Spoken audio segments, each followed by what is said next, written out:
Just continuing on with Psalm 22, and I was looking at verse 16, and it talks about the dogs encircling and a pack of villains surrounding, and they pierce my hands, my feet. And the psalmist is talking about an experience here, which looks pretty desperate, being surrounded by those who are attacking and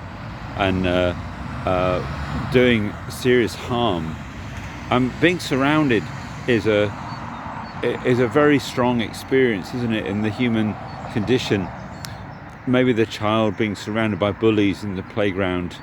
Maybe those moments when we're feeling surrounded by pressures, financial debts or demands put upon us.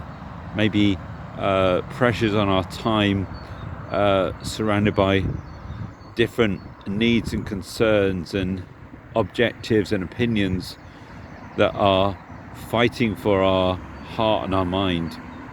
Maybe those moments when people just feel surrounded by other stuff that's happening. I was talking to a friend yesterday, very interesting conversation, and we were talking about development and housing in our local neighborhood, and he recalled to me a moment. He stayed in Istanbul overnight once, in Turkey, just for a night, and he said he remembered looking across the city and seeing lots of building and urban development packed in, and he couldn't see a green park anywhere. He couldn't see any breathing space, and very typical of many very crowded cities in the world. One of the things we value in the UK is having green spaces. In the Victorian times, we had a kind of policy of thinking about having green lungs, sort of parks that gave space. And of course, the neighbourhood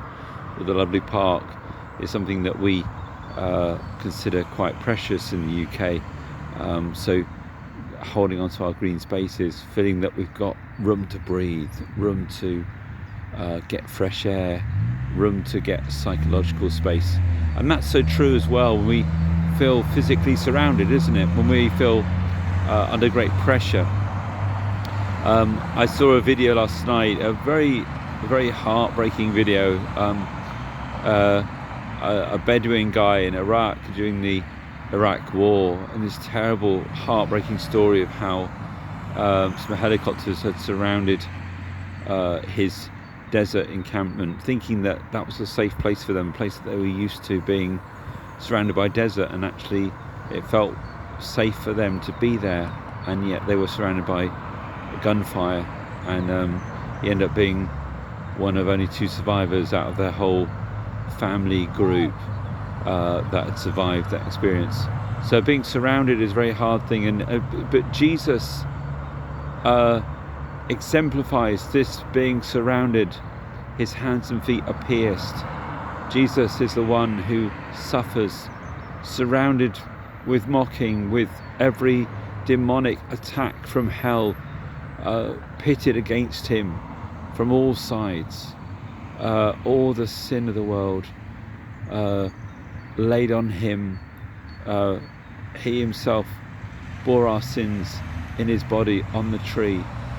He became a curse for us. He took it on himself, the one surrounded more than any of us, the one who took the pain of injustice, the pressure, the wickedness, the brokenness of the world on himself.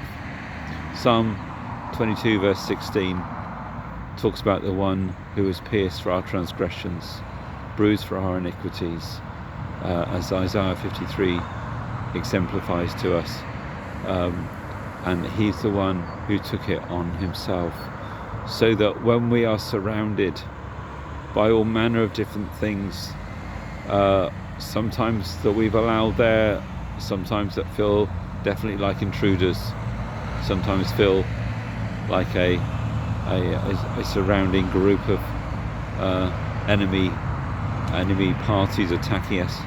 When we're in that situation, Jesus is there, right there with us, in the middle of it.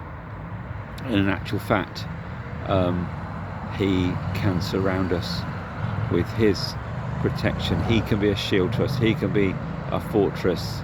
He can be the one who keeps us and enables us to overcome because of the power of his blood, because of the cross, because of all that he's done for us.